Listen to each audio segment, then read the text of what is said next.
Hello everyone, class 11th RBSE and CBSE dear student. पूर्व class में lesson चल रहा था 15 घर की याद। ठीक है, इसमें कैसे अब तक लेखक को घर में लेखक जेल में है, ठीक है, और लेखक घर की सभी चीज़ों को याद कर रहा है, अपने पिता की वीरता के बारे में बता रहा है उनकी, ठीक है, कि पिता कितने एक्टिव थे, कितने चुस्त थे, उम्र होने के बावजूद भी बुढ़ापा नहीं झलकता था। और लेखक क्या कह रहे, कवि क्या कह रहे कि मेरी याद में वो बहुत ज़्यादा दुखी थे। कौन? उनके पिता। ये स्वयं जेल में सोच रहे हैं, ठीक है, और घर में भाई बहनों के बारे में सोच रहे हैं। क्या कह रहे हैं? हम 4 भाई हैं, 4 बहनें हैं, ठीक है, मेरे घर में मेरे 4 भाई तथा 4 बहनें हैं। मेरे भाई भुजा के समान सहयोगी हैं और कर्मठ हैं, बहनें प्यार की भंडार हैं। मैं जानता हूँ हम सब भाई बहन जब घर में खड़े होंगे तो खेल रहे होंगे तो मेरे पिताजी को नज़र आए होंगे तो उन्हें मेरी याद आई होगी कि जब उन्हें मैं नहीं दिखा होऊंगा। यद्यपि मेरे पिताजी की अवस्था बहुत बड़ी है, वृद्ध हो चुके हैं, किंतु उनका शरीर, लेखक ने अपने पिता के बारे में बताया कि उनके शरीर युवाओं की तरह पूर्ण स्वस्थ है। उन्हें बुढ़ापे की कमजोरियां और बीमारियों ने छुआ तक नहीं। ऐसे मेरे पिता मुझ 5वें पुत्र को घर में न पाकर रो पड़े होंगे। वे मेरा नाम ले लेकर रो पड़े होंगे। किसका नाम लेकर? लेखक कवि क्या कह रहे कि वो मुझे याद करके रो पड़े होंगे, ठीक है। फिर कवि ने क्या बताया कि मैं उनका 5वां भाग्यहीन पुत्र हूँ, 5वां मैं हूँ अभागा, जिसे सोने पर सुहागा। पिताजी कहते रहे हैं, प्यार में बहते रहे हैं। कवि क्या कह रहे हैं कि मैं उनका 5वां भाग्यहीन पुत्र हूँ, उनके बीच में नहीं हूँ, फिर भी उनके बीच नहीं हूँ। बेटा कवि कहाँ पर है? कारावास में, जेल में। किस समय की बात है? सन 1942 में भारत छोड़ो आंदोलन के समय कवि जेल में है। जेल में उसे जो घर की याद आ रही है उसी का वर्णन है। ये मैं बार बार आपको बता रही हूँ, जो उनके बीच नहीं है। फिर भी इस भाग्यहीन पुत्र को पिताजी अपने 5 पुत्रों में सबसे अधिक प्यारा समझते हैं। 5वां मैं हूँ अभागा, जिसे सोने पर सुहागा। पिताजी कहते रहे हैं, प्यार में बहते रहे हैं। कवि क्या कह रहे हैं कि पिताजी मुझे बहुत ही प्यारा समझते हैं, मुझे बहुत ज़्यादा पसंद करते हैं। आज उनके स्वर्ण बेटे लगे होंगे उन्हें हेटे, क्योंकि मैं उन पर सुहागा बंधा बैठा हूँ अभागा। कवि क्या कह रहा है कि जब जब मेरे बारे में कभी चर्चा चलती है वे सदा भाव विभोर हो जाते हैं। आज उनके स्वर्ण के समान 4 प्यारे बेटे भी मेरे बिना उन्हें अच्छे नहीं लग रहे होंगे, क्योंकि उनका सबसे ज़्यादा प्यारा बेटा मैं उनकी नज़रों से दूर हूँ, बंधा बैठा हूँ अभागा। कवि क्या कह रहा है कि मैं आज उनसे दूर हूँ, ठीक है। यहाँ तक कल हो गया था बेटा। अब इससे आगे आज हम यहाँ से पढ़ेंगे। देखिए, और माँ ने कहा होगा, दुख कितना सहा होगा, आँख में किस लिए पानी, वहाँ अच्छा है भवानी। वह तुम्हारा मन समझकर और अपना पन समझकर गया है सो ठीक ही है, यह तुम्हारी लीकी है।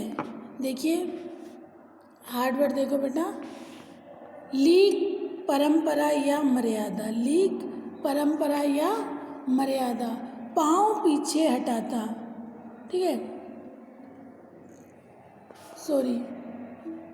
लीक परंपरा या मर्यादा, ठीक है बेटा। और माँ माता, दुख दुख, भवानी उनके बेटे के लिए आया है, ठीक है। अब देखिए इसमें क्या कह रही है, कवि क्या कह रहा है कि और माँ ने कहा होगा, कि कवि कल्पना करता है कि उसके भावुक पिता उसकी याद में फफक फफक कर रो पड़े होंगे। कवि कल्पना कर रहा है जेल में कि उसके भावुक पिता किसको याद करके, कवि को याद करके, कवि कौन है, भवानी प्रसाद मिश्र, कि उसे याद करके फफक फफक कर रो पड़े होंगे। ठीक है, आज के दिन घर में मेरी याद आने पर जब पिताजी भावुक होकर रो रहे होंगे तो माँ उन्हें हौसला देते हुए कहा होगा। तो इसी भाव को बताते हुए कवि कह रहा है कि माँ ने उन्हें हौसला देते हुए कहा होगा कि आप अपने 5वें पुत्र भवानी प्रसाद की याद से क्यों रो रहे हो। और माँ ने कहा होगा दुख कितना बहा होगा। माँ ने उन्हें हौसला देते हुए कहा होगा कि आप अपने 5वें पुत्र भवानी प्रसाद को याद करके इतना दुखी क्यों हो रहे हो।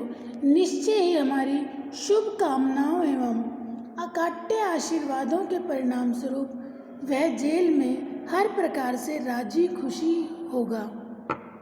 और माँ ने कहा होगा, कवि क्या कह रहे हैं, माँ ने कहा होगा पिता को दुखी होता देखकर, भावुक होता देखकर, रोते हुए देखकर माँ ने कहा होगा दुख कितना बहा होगा।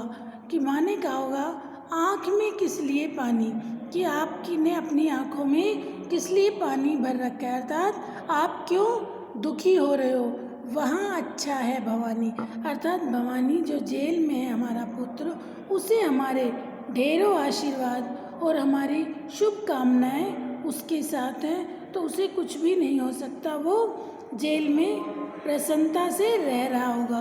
तो तुम्हें उसकी चिंता करने की आवश्यकता नहीं है। ठीक है, वह तुम्हारा मन समझकर और अपनापन समझकर गया है सो ठीक ही है, यह तुम्हारी लीक ही है। कवि क्या कह रहा है, माता जी पिताजी को ढांढस बंधाते हुए कह रही होंगी कि वह देश के प्रति तुम्हारी भावनाओं और अपने प्रति तुम्हारे अपनत्व को पहचान कर यदि जेल गया है तो उसमें ने उचित ही किया है, यह तुम्हारा मन समझकर। ठीक है, और अपनापन समझकर कवि कह रहे हैं कि माता जी ने पिताजी को ढांढस बंधाते हुए कहा होगा कि वह देश के प्रति तुम्हारी भावनाएं और अपने प्रति तुम्हारे अपनत्व को पहचान कर यदि जेल गया है और अपनत्व समझकर गया है सो ठीक ही है। अगर जेल गया है तो उसने ठीक ही किया है, यह तुम्हारी लीक ही, अर्थात वो तुम्हारी मर्यादा के कारण ही। ठीक है, तुम्हारे अपनत्व को पहचान कर यदि जेल गया है तो उसने उचित ही किया है। ठीक है बेटा, यहाँ तक समझ आया कि किस तरीके से कवि जेल में याद कर रहा है कि मेरे पिताजी मुझे याद करके कितने भावुक हो रहे होंगे, कितने दुखी हो रहे होंगे। और जब वो दुखी हो रहे होंगे, उनकी आंखों से जब आंसू आ रहे होंगे, तो किस तरह से उन्हें मेरी माँ ने ढांढस बंधाया होगा, अर्थात किस तरह मेरी माँ ने उन्हें समझाया। कवि उसी के बारे में बता रहा है। दोबारा देखिए, और माँ ने कहा होगा दुख कितना बहा होगा, आँख में किस लिए पानी, वहाँ अच्छा है भवानी। कवि कह रहे हैं माँ ने पिता से कहा होगा कि तुम इतने दुखी क्यों हो रहे हो, इतने व्याकुल क्यों हो रहे हो, आँख में पानी क्यों भर रखा है, अर्थात तुम क्यों रो रहे हो। वहाँ अच्छा है भवानी, अर्थात जेल में हमारा पुत्र सुखपूर्वक रह रहा है, क्योंकि उसे हमारे ढेरों आशीर्वाद और हमारी शुभकामनाएं उसके साथ है, तो उसकी चिंता करना व्यर्थ है। ठीक है, वह तुम्हारा मन समझकर माता जी ने पिताजी को ढांढस बंधाते हुए कहा होगा कि वह देश के प्रति तुम्हारी भावनाएं और अपने प्रति तुम्हारे अपनत्व को पहचान कर यदि जेल गया है तो यह तुम्हारी लीक ही है, तो उसने ये सब ठीक ही किया है, तो उसके लिए चिंतित होने की आवश्यकता नहीं है। ठीक है बेटा, अब आगे देखिए। पाँव जो पीछे हटाता, कोख को मेरी लजाता। ठीक है, पाँव जो पीछे हटाता, कोख को मेरी लजाता, इस तरह हो ना कच्चे, रो पड़ेंगे और बच्चे। देखिए, पाँव पीछे हटाता, हार्ड वर्ड देखिए, पाँव पीछे हटाना, पाँव जो पीछे हटाता अर्थात कर्तव्य मार्ग से हटना। पाँव पीछे हटाना अर्थात कर्तव्य मार्ग से हटना। कोख को लजाना, माँ को लज्जित करना। कोख को लजाना, कोख को लजाना अर्थात माँ को लज्जित करना। फिर एक कच्चे होना, कमज़ोर होना या भावुक होना। ठीक है, यहाँ तक समझ आ गया? हार्ड वर्ड लिख लिए। अब देखिए कवि क्या कह रहा है। माँ को पीछे, पाँव जो पीछे हटाता, कोख को मेरी लजाता, इस तरह हो ना कच्चे, रो पड़ेंगे और भी बच्चे।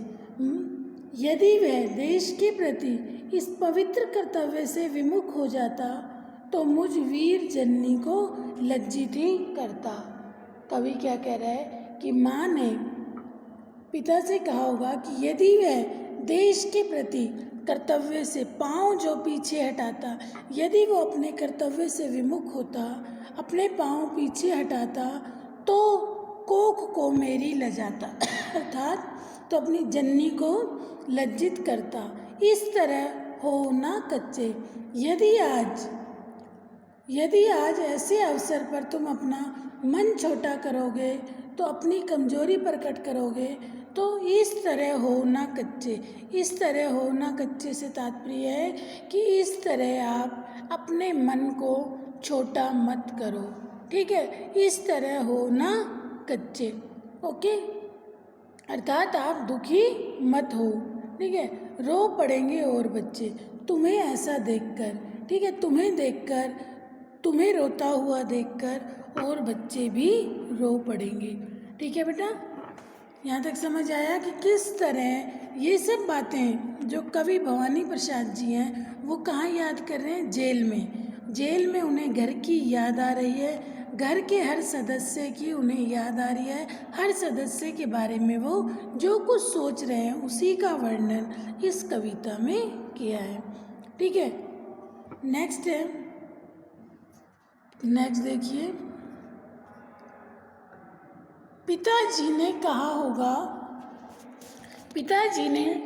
होगा हाय कितना सहा होगा। पिताजी ने कहा होगा हाय कितना सहा होगा सहा होगा।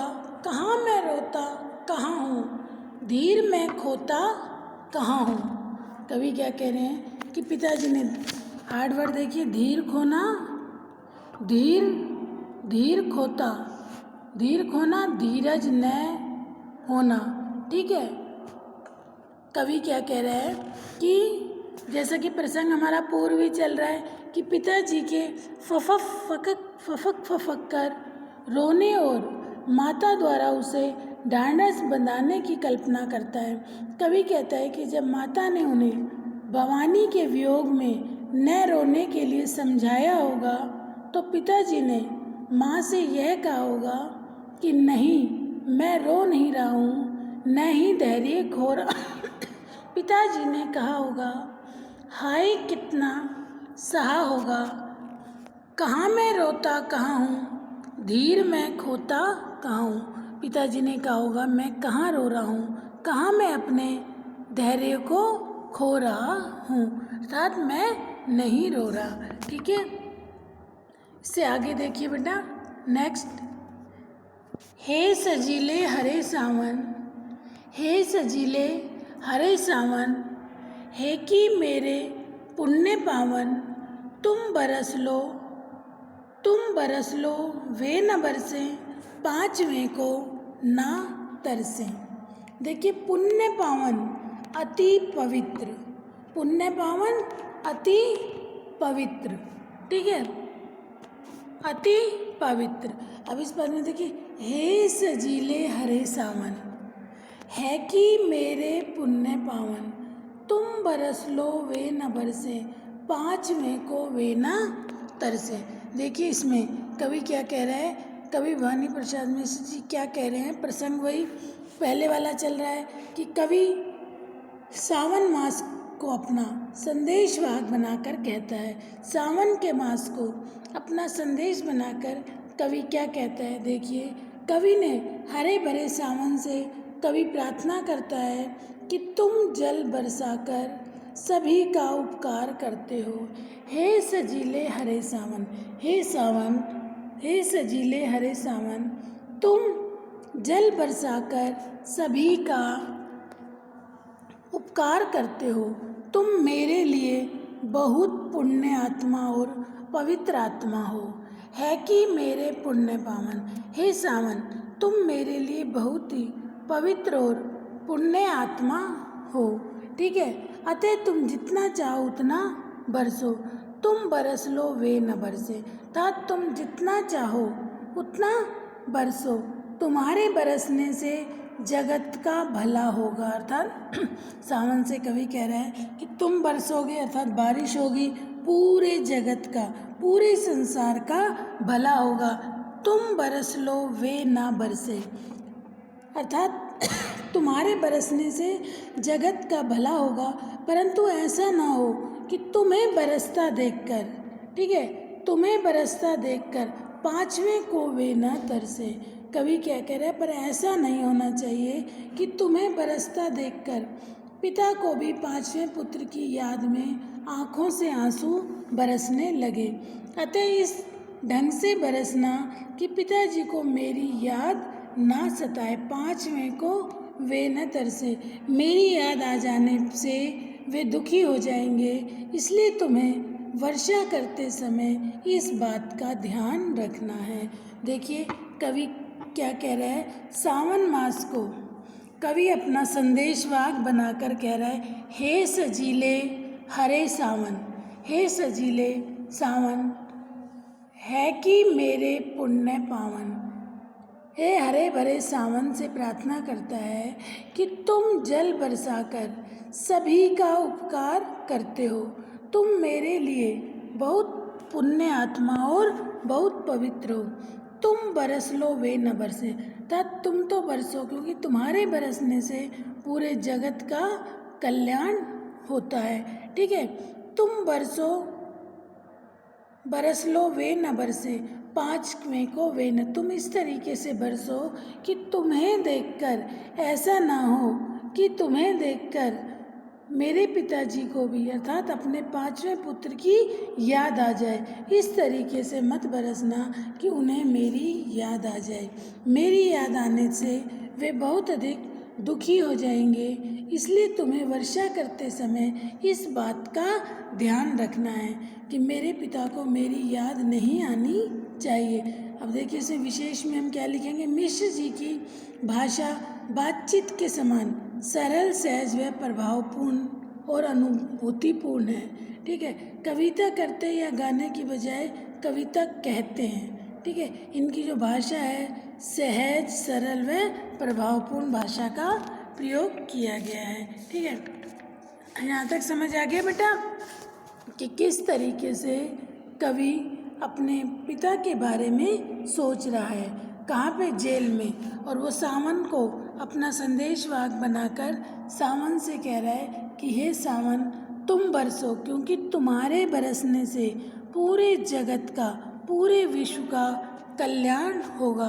ठीक है, तुम बरसो, लेकिन ऐसे बरसना कि मेरे पिताजी को मेरी याद ना सताए, अर्थात वो ना रोए, तुम्हें रोता देखकर वो ना रोए।